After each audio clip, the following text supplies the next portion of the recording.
right. Well, welcome everyone to this version of the Three Amigos. No, sorry, that's a different story. So this is the Information Governance Community Roundtable. We do this every month with Steve Weissman, Jesse Wilkins, and myself, and all of you. It is a roundtable. We anticipate and encourage highly your participation because everybody has different experiences. Everyone has had multiple experiences in different industries. So learning from you guys not only helps other folks on the call, but even the three talking heads, we get perspective. So that's a good thing. So you signed up for this thing. We're going to talk about stuff, but I'll tee it up. Every organization is trying to improve something, right? Retention, privacy, better search, findability, cleaning up, and now this silly AI readiness thing. But all of those ambitions really hinge on one deceptively simple question. What information do we have and where the heck is it, right? So it's really an uncomfortable truth that most orgs can't answer that with confidence. Not because they don't care, not because inventories and data maps are they're messy, right? And they're typically cross-functional. And the one thing that we've seen as consultants, and even being practitioners, is it gets postponed. So today we hope to cut through some of that avoidance and look at the three different kinds of inventories organizations can have. Maybe some tools, that topic might come up that might be able to help, and maybe touch on some myths that don't. And why does this work up front makes every IG initiative faster, cheaper, and more defensible. At least we try to, right? So let's kick it off. And hopefully we'll get some clarity and we'll set the landscape to be in a more clear light. So Jesse or Steve, this inventory thing that we've been talking about for a couple of weeks now, I guess I'll direct it to Steve. Your perspective, first on the three coins, and I know three sides of the coin, but I think there's more actually in some cases, right? So, what are your top three sides of the coin? I have to take the blame for that particular bit of phraseology, which will surprise no one who knows me. um, it is multifaceted. I mean, at a high level, it sounds pretty straightforward. It's, well, what information do we have and where is it? But then you realize there's a multiplicity of detail that is what makes it so painful to do, frankly. And so much of it's manual. You have the records and data side of this coin. And really, and again, those who know me have heard me say this for years, talking about information, it's all in all its forms, whether it's a business record or just a regular document, whatever that means, data in a database, structured and unstructured. So that's one side, because obviously those are the noses that we're counting, right? And then the follow-on question is, what is it and where is it? And there's a system side to this as well. That's the second side of the coin, which is understanding basically our infrastructure. What repositories do we have? Where is the stuff? Where is all the stuff? And you kind of have to do both of those if you want to govern it. And, as many of us could, I could regale you for weeks with stories of clients who, well, yeah, we know that's supposed to go into iManage, but we don't actually have access to it, so we put it over here in the shared drive. But nobody knows that except that particular office. And so then you got to start asking the systems questions. What do we have and where are those, even geographically? So, like, is information about people stored in the country where those people work? Because that's an issue. So there's another rabbit hole. And then the third side is the process side. How does it get there? Where does it go after somebody's done with it? What is it? Where is it? And how does it move? So for me, those are sort of the three minimum daily requirements of trying to inventory your data and put together a data map and do so with a high degree of confidence that you got it right. So when you make decisions based on that, you might actually be able to get something done. End of rant. Steve, I don't like the fact that you listened in on one of my calls earlier today Oh, because I literally was on the phone with one of our law firm clients and she let our team know that one of their offices does not use iManage at all. Not because they don't have it, not because they can't, they don't want to. they don't Mm. want And to. Is yeah, and so there's a significant change management issue that I'm now being brought into to because it's not a training issue. They've been trained. right. They just don't want to. So Oh, I got to figure out how to make them want to. Um, There's a I fourth want side. to, well, yeah. I want to focus on that last one just a little bit. This also came up in the call. Privacy is a thing. And I know everybody on this call knows, at a certain level that privacy is a thing. But one of the real challenges that we have that too many people who are not at the seam of the mine, or the face of the seam rather, don't think about is it's not just the information that you're gathering, it's the information that you're sharing with third party processors, right? That thing about how it moves, it's how it's gathered, it's how it's shared, it's how it's folded, spindled, and mutilated, and ultimately what happens to it at the end of the life cycle. I had a call with a privacy consultant that both Julie and I worked with in our previous lives, and we had a conversation one day where she said, I don't care about the employees, or excuse me, the consumers and their privacy information. That's easy because they don't know where the bodies are buried. It's the employees because California's privacy law applies to employees and they know exactly about that access database over in the broom closet and the 18 different instances of Box and so trying to get your arms around that is incredibly important for privacy programs, as well as all the things that we know and love in terms of being able to manage it and apply retention and everything else. Yeah, and then if you want to continue to beat on the change management horse, which seems to come up in almost every discussion about anything that we have, Go figure. there's a reason for that. The I don't wanna factor al always, almost always comes into play. Just trying to find this stuff out.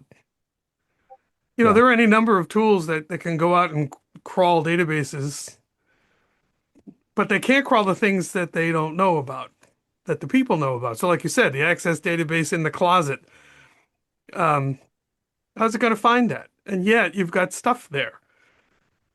So right. for me, you have to combine the automation with the human The automation and because the you interrogation. the entire yeah. yeah, that's right. We have faith. Jesse's Marine background coming into play. It's Yeah. you guys are spot on. I don't mean to cut you off. But Mm-mm. it's that I don't wanna. That's lingering in my head, right? Because as you know, I after our lovely joint adventure at our previous engagement together, I then went to work at a law firm, for 2.5 years, and your policies and the people are just such this disconnect, you know, and our approach of, well, we're going to make you doesn't seem to work. Holding people accountable and this idea of this checkbox activity, they take a training session. There's still is such this disconnect of enforcement, or how do we create an environment that that isn't so difficult for them, to engage them, to hold them responsible and accountable, to do their part as data stewards. What is that magic sauce that we all struggle with so much? I don't know. That's what I'm Angela. thinking of at night. Yeah, I totally agree. And first of all, Julie, thanks you for saying magic sauce, not I knew you were secret. going there. Yeah, because I hate that term. I hate it with violent passion. And but finding that compliance piece of it is super difficult. Like what Steve was saying about change management and culture changes, because if we're not telling them that they have to, then they're not going to do it. So how can you look for the opportunities to automate so you don't have to worry about it to begin with, and then figure out how to handle it with some sort of measure of compliance? I have a couple of thoughts. Oh, sorry. Go ahead, Julie. No, that's okay. I do as well. I'm just kind of thinking back to what we talk about with AI and the human in the loop. Automation is great, but it's still not going to get you everything you need. The human in the loop, the business users, the creators, the users of the data, the storage of the data, the hoarding of the data, they still have to have some engagement and some involvement. So there's, that 80-20 rule. And that's the maybe it's not solvable. And maybe we decide, well, we're satisfied with the 80% rule. We got 80% of it, we're there. But anyway, I'm going to chime in real quick, Steve. Sorry. You're in charge. I'm sorry. I just go ahead. No. I think there is a risk tolerance, right? You have to say, where's your sweet spot? Is it 75%? Is it 90%? You're never going to get to 100, right? So you have to, I think, from a governance perspective, decide, are we going to tag everybody in a 10,000 person organization? They're going to have to do this survey thing to tell us where they put their stuff. Or are we going to leverage existing tools? I just got off an AI governance call with Joe Shepley, and he was saying some similar things about, if you have to put it in a spreadsheet, put it in a darn spreadsheet. If you don't have any tools at all, great. But there are likely departments that are using some tools that already have a portion of your inventory done for you, such as privacy, such as IT, asset management tools. So I think part of the conversation is to start there when you're trying to get this inventory done. Don't tackle the people in the business yet, but tackle where you think some of those resources you'll be able to acquire from privacy, from IT, maybe risk management, procurement. Tackle that first, but then I think it does come down to, then how are we going to have that conversation with the business? Go ahead, Steve. Yeah, and it's piling on that same point. And the two intersect, the change management and the inventory thing. All of the above, yes, I hereby stipulate. But there is an element of involving the people at the beginning, and as many people as is practical, whether it's everybody or you get managers to represent their departments or whatever it happens to be. But making it clear that this is being done for them to help make their jobs easier to find stuff, as well as for the company. And a lot of people who are just in the front line, they just have a job. They don't want to hurt the company, but they don't care. How's it going to help me?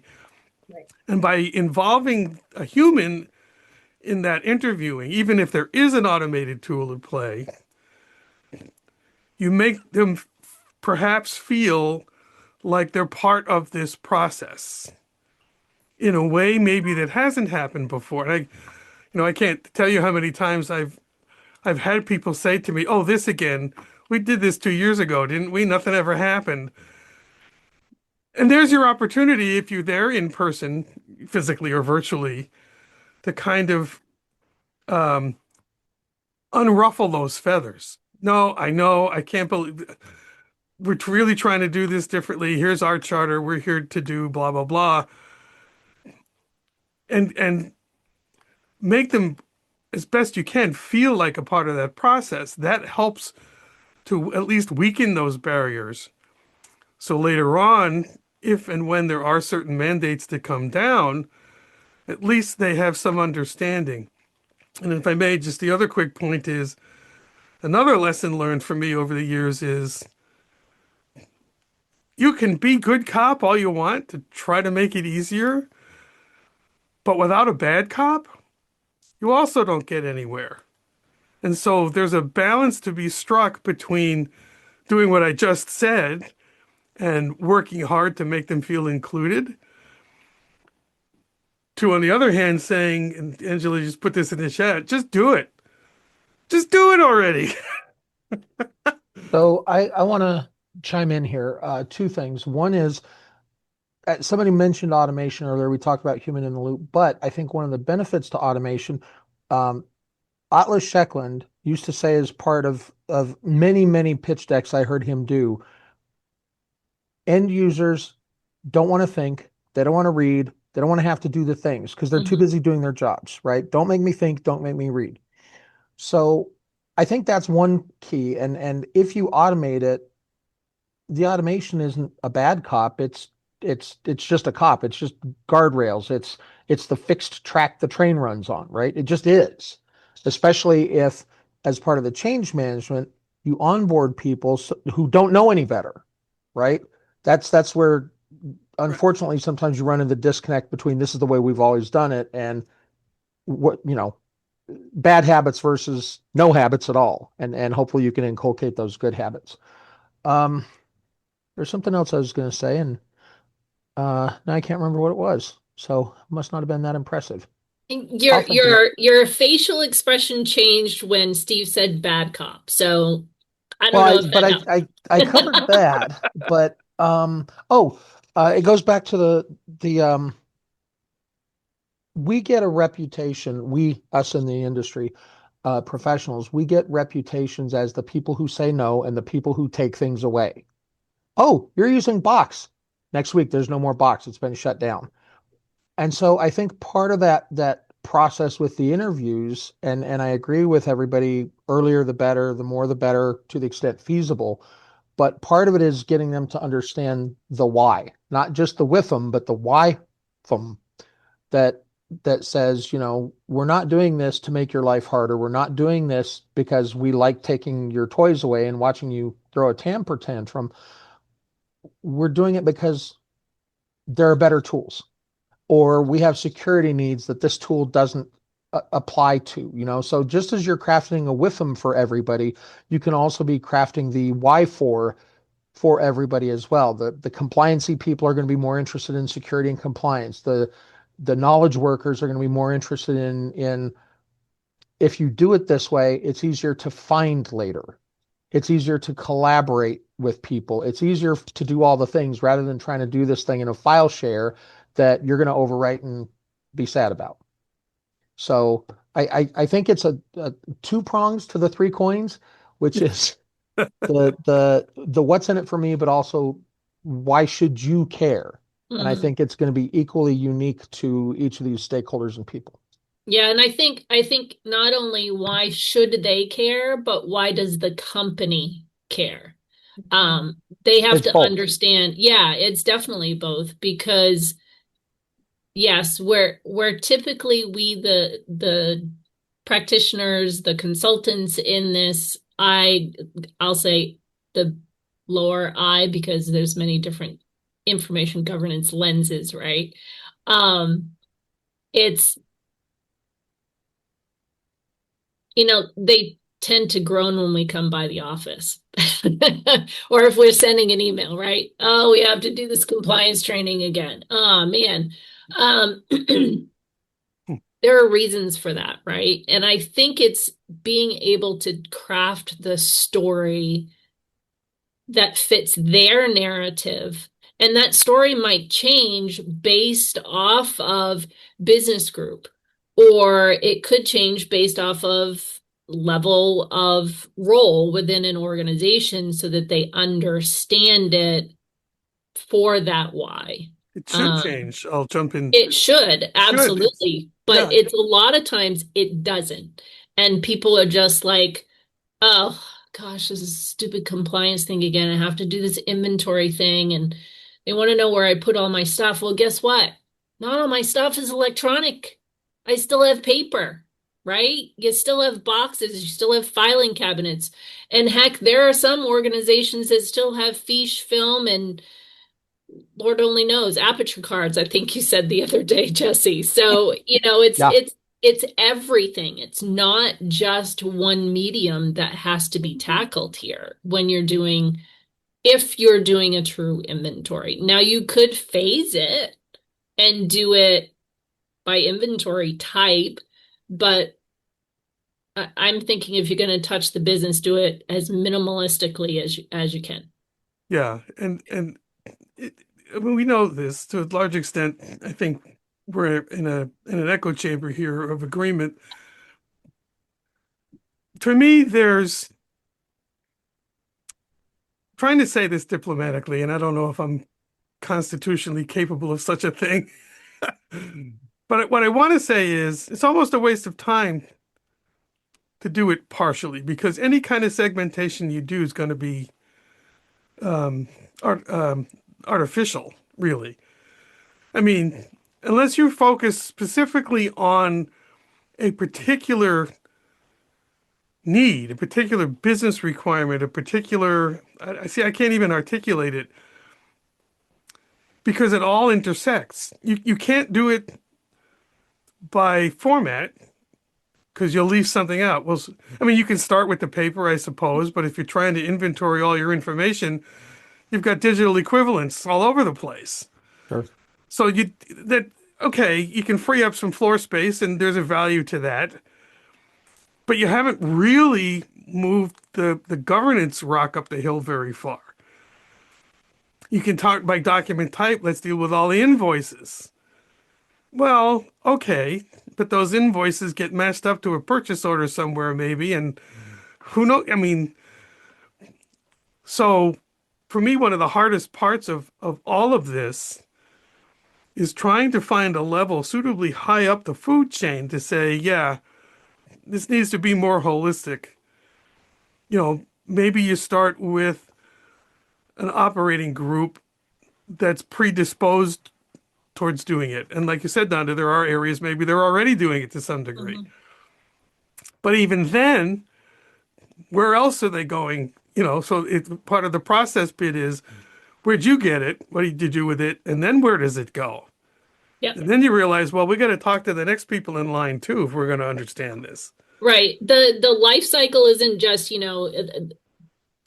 the death of the thing, I'll say, when you get rid of it. It is truly when it comes in and how it's used and how it flows through its lineage on who touches the thing. And that can be really challenging for organizations to tell that story. And I think, yes, if you have some systems to help you with some of that is certainly a value add.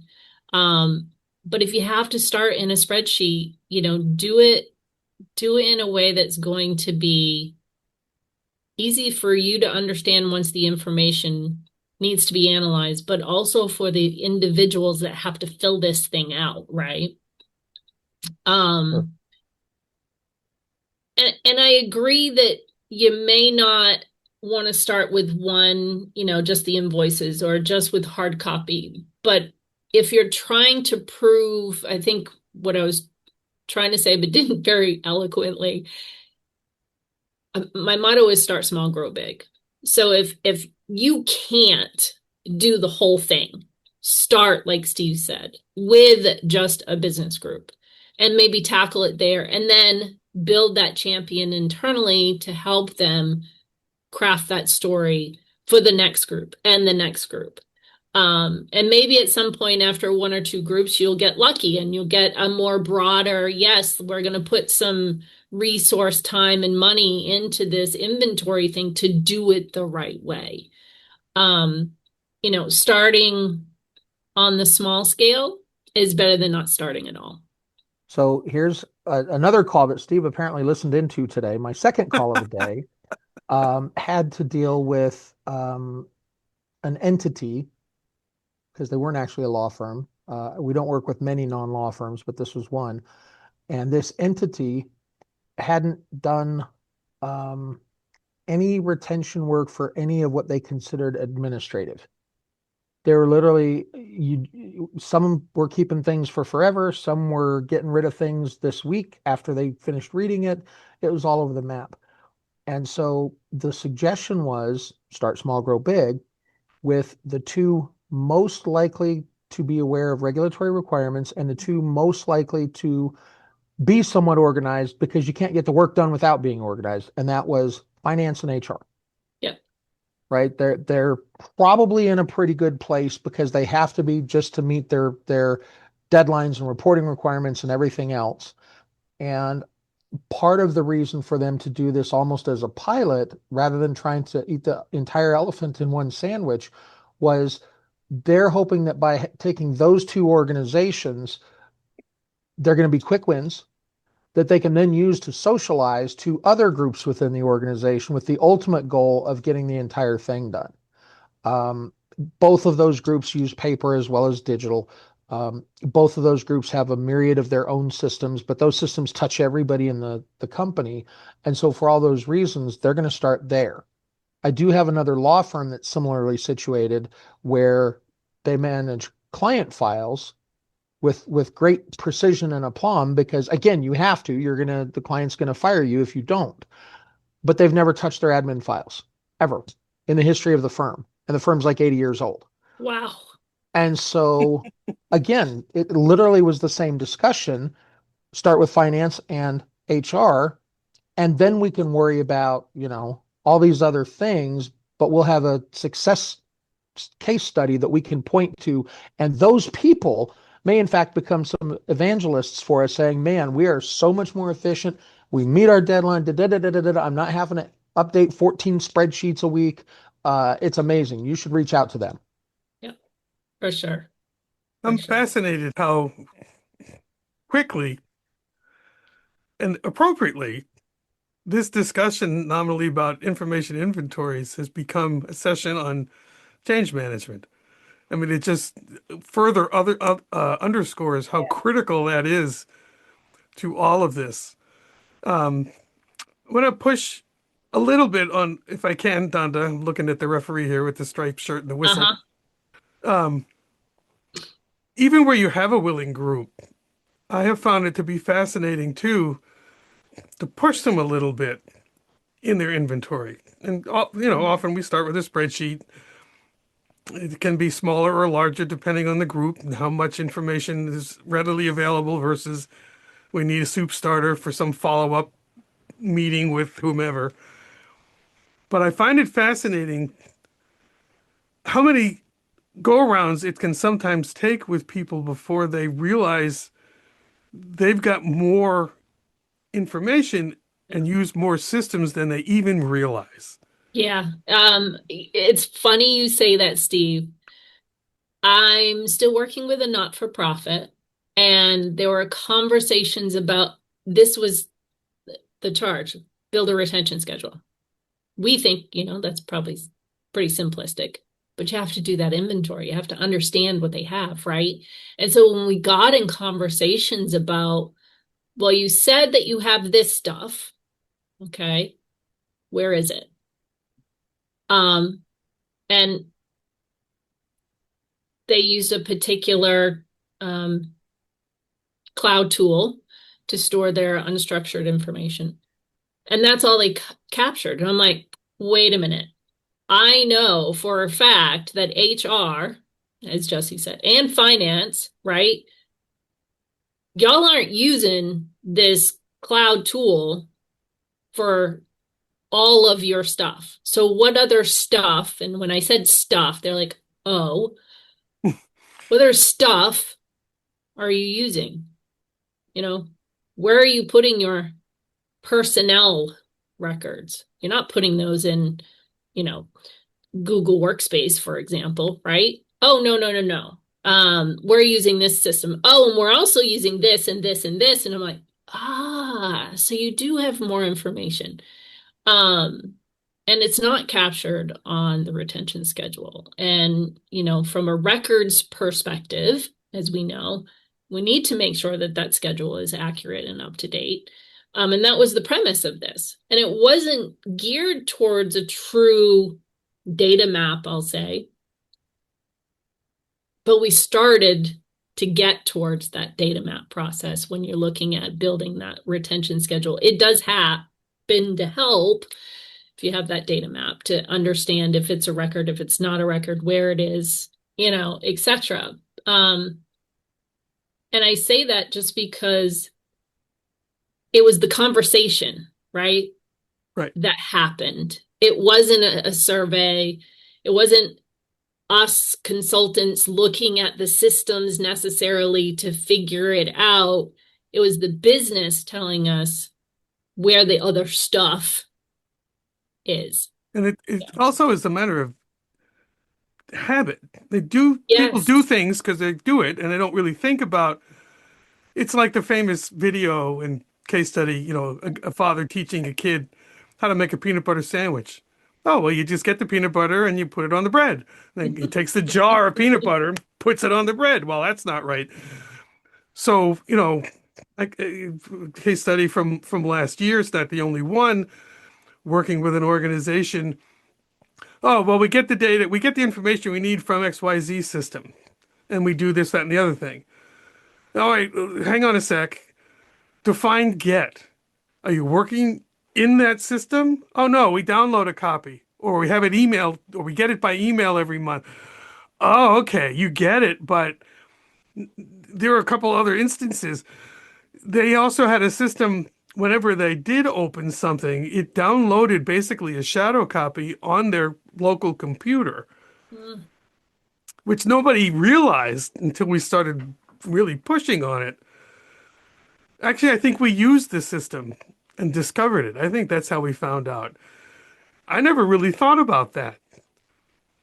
But here's yet another instance in some deep directory within the Windows. It's like, there's a copy there. Maybe it doesn't matter because that system, it's not mission critical. But the simple fact that nobody realized that was happening itself was a finding. So I always say, in lots of different contexts, don't take yes for an answer. So if you say, do you use this system? Yes. Okay, that's not enough. Yes, how? Where is the You need to ask a better processing? question. Well, but you got to get there. And now we're back to some of the change management things, because you don't want to go in there, to use your word before, Jesse, as an interrogator. You want to go in there as a collaborator. Yes.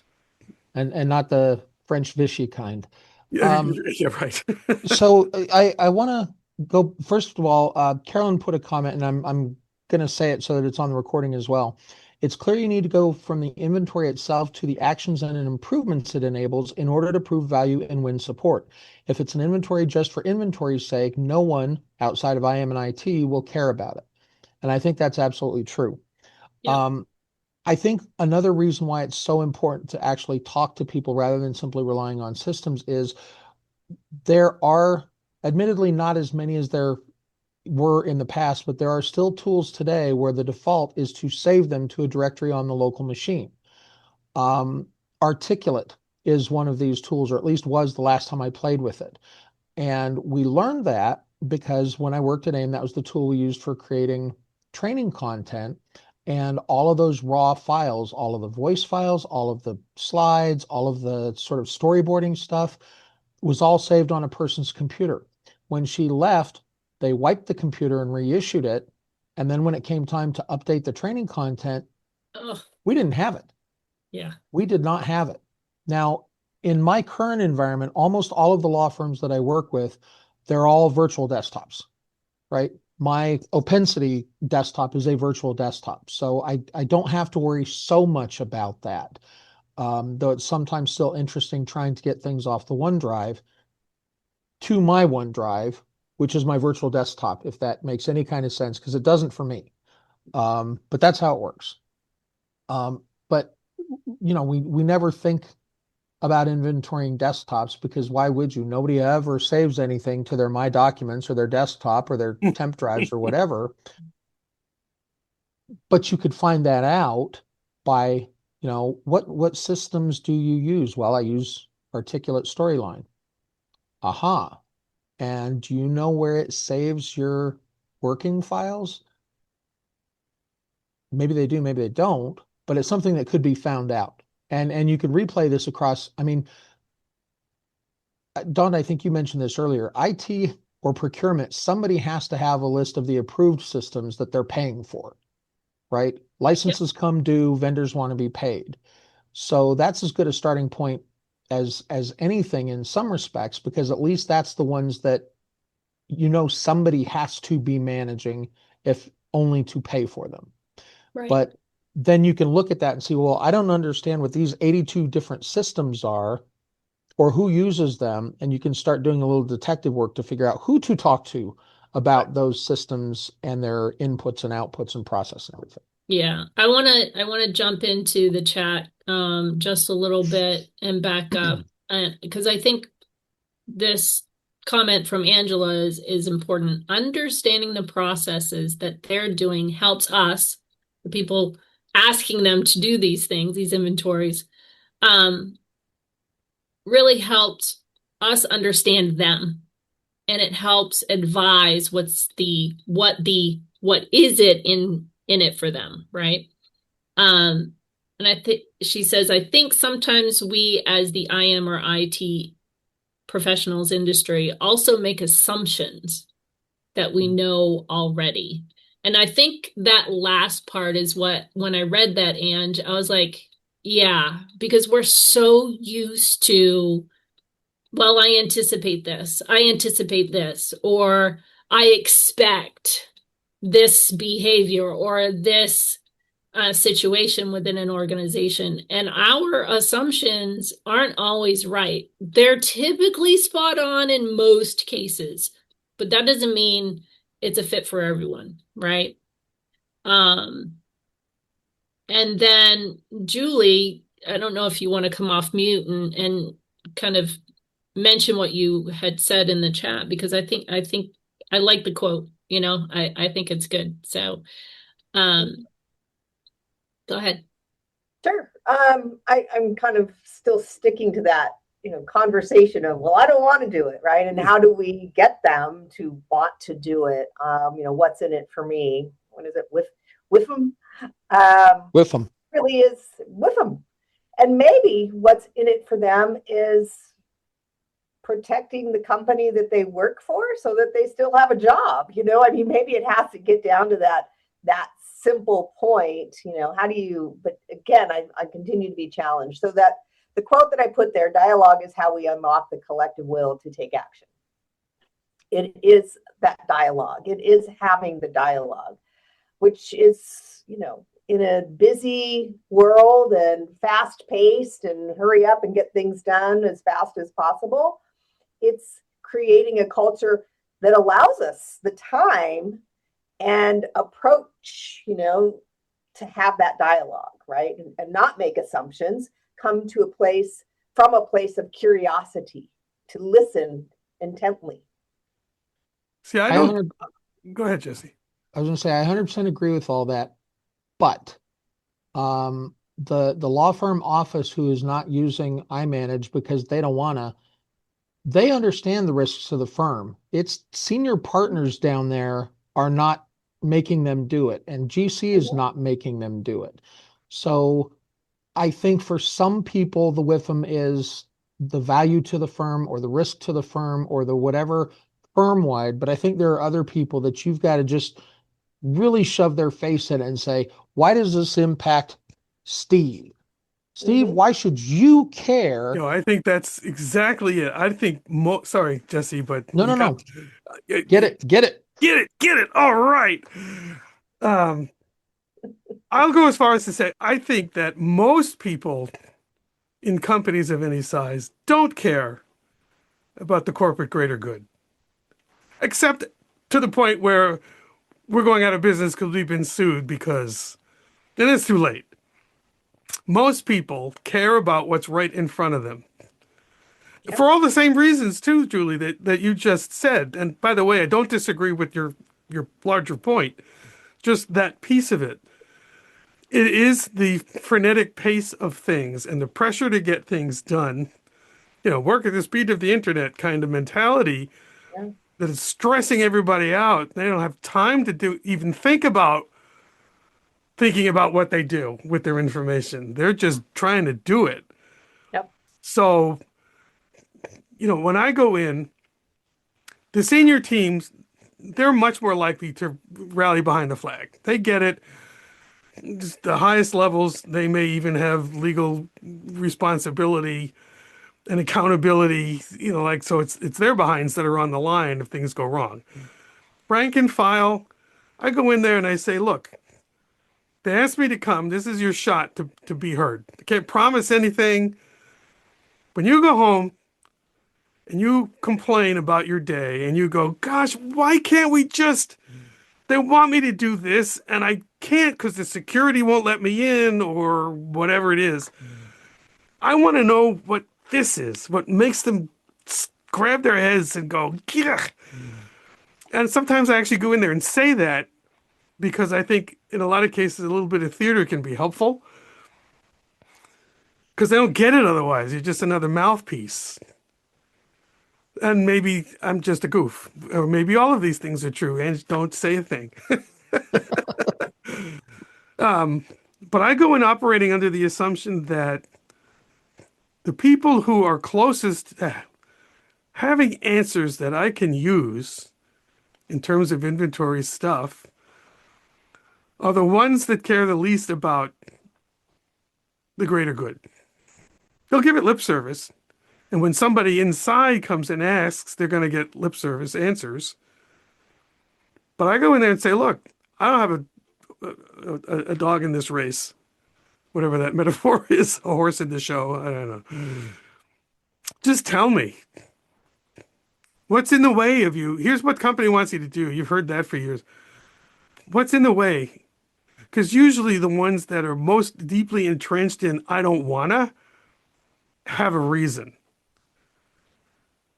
Mostly. Sometimes they're just curmudgeonly, or they've been in the firm for 100 years and they just don't, this has worked fine.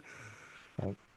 But usually there's a reason. There's some frustration that if you can unlock it, they'll talk to you for an hour. And you got to let them. That's one of the hooks to getting the buy-in that we want down the road is you got to let them. Anyway. Yeah, and I think part of the gotta let them thing there, Steve, is you as the professional asking them to do these things on behalf of the organization. You're under a time crunch. And having to spend an hour for 35 different departments, and then multiple, I'll say, leads within those departments can be a challenge. And I think it goes back to the change management and the understanding with the champion that you're working with that's really chartering this effort to have that straight up conversation. This is going to take time. This isn't a quick fix. This isn't a we'll get it done in 10 days kind of thing necessarily, depending on how large the organization is, right? It's that upfront conversation has to be had so that you as the professional is not pressured to meet a time deadline that's absolutely unreasonable, right? I know from a consultant side of things, you have tentative end date of when you want, the contract to be finished, and you want to meet all the deadlines and what you think your project plan is going to look like. But that upfront conversation has to be had that, hey, you want a lot of stuff, right, done in this governance thing that you're trying to do. And yeah, you can throw a bunch of bodies, but that's going to cost you a lot of money. But if you don't incorporate that change management conversation with your teams up front before either your in-house information governance professional, or as Steve, I know in your in our notes we said outhouse for systems, but it's also outhouse for consultants coming in, right? You have to have that conversation with your people that, hey, you're going to be involved. We're doing this, and this is why. And again, that change management conversation and that constant communication loop is so important when you're trying to do these inventory things. Yeah, and ironically, maybe the more communication you have, the lesser the burden becomes for the people you're talking to as well, because you don't have to keep going back to them. I've run into this kind of thing all the time, and surprisingly, it's not always the largest firms. I'll tell you my favorite story, which was the IT department at a global law firm, as it happens, because you thought, and we were working with just one large department.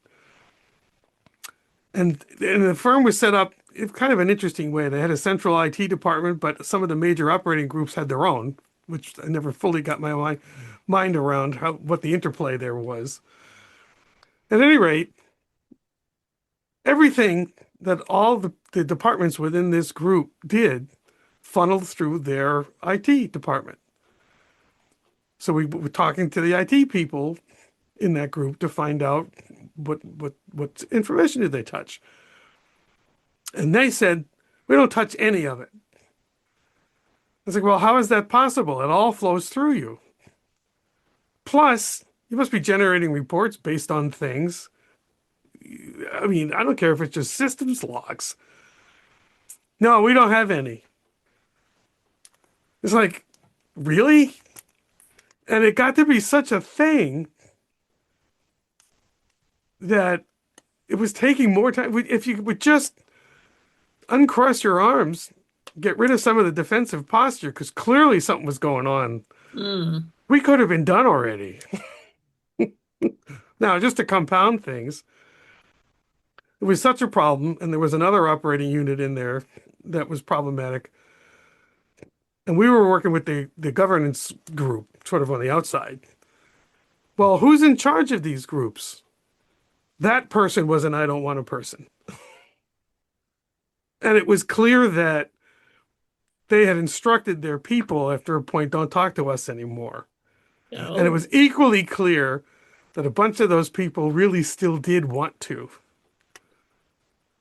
This was an initiative, and I bring it up not to make fun of or to judge too badly, this particular organization, but it was one of those cases where, first of all, we finished and we had enough support that we were able to collect a lot of amazing information, uncovered lots of things the firm didn't know about, and never went anywhere. Because that one senior person was both the rock and the hard place, immovable. And here we sit months, oh gosh, not just months, it's a year and months later. They haven't done anything with it, which means the next time, nobody's going to cooperate. And a bunch of people quit in between because they just couldn't take it anymore. We can't get anything done here. So, lesson by counterexample, the more you can do up front, as was said, the better off you are. Get people engaged. Who are we waving at? Am I Angela. Angela, you're leaving. She's gone. I'm like, is something wrong? Did I spill lunch? No, just waving. Anyway, Getting after it early is important. This firm was a particularly bad situation, but looking back on it, I think if we'd started on a slightly different foot, especially with this seniorist of person, it might not have been so bad.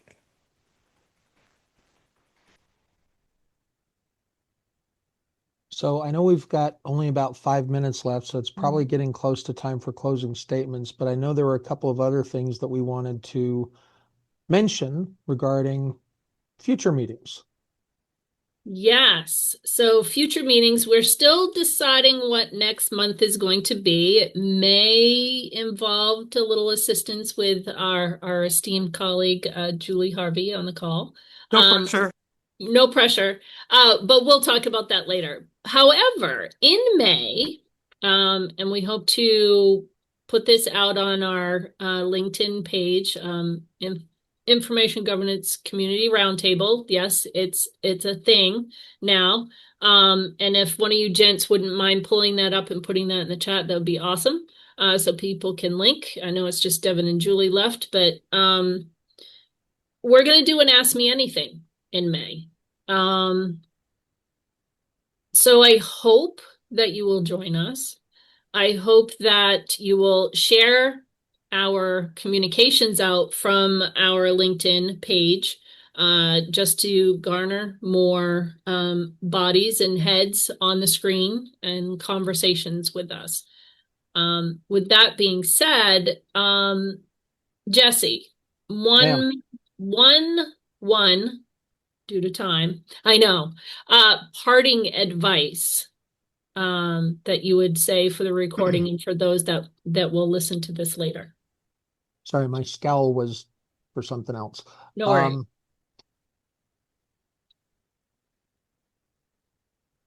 Make the time to have meaningful conversations with the people that you're interviewing as part of the inventory process.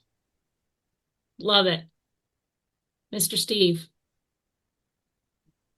Can't do anything if you don't know what you got and where it is. So I don't care if you're trying to feed your AI or improve your privacy or just find things or even just clean up the mess. If you don't know what it is and where it is, you can't do any of it. So the inventories are a pain. They can hurt. There are ways to ease a lot of that burden, but you got to do it or you're just spinning your wheels. Yeah, and I think mine would be, it goes back to the change management, start small, grow big, but have that conversation with your leaders and really map out what that change management strategy is going to be, because this inventory thing is going to impact your business areas. So think about what that impact is and how you can minimize the touch points, because they've got their daily jobs to do, and this is an add-on, right? So try and minimize the burden.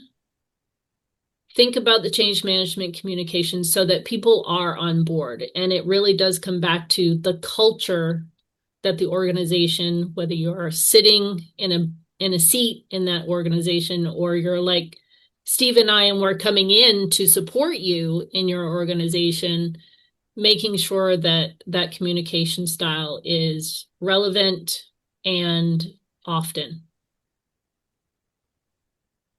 So thank you everyone for joining us on today's Information Governance Community Roundtable. Again, we do this every month. We do have a LinkedIn page. It's in the chat. And for those of you that aren't seeing the chat on the recording, just look that up, or you can look up Jesse, Steve, or myself, and we've linked it on our pages on LinkedIn. And so remember, now that you're watching on YouTube, you'll see it in the show notes, but I may not remember.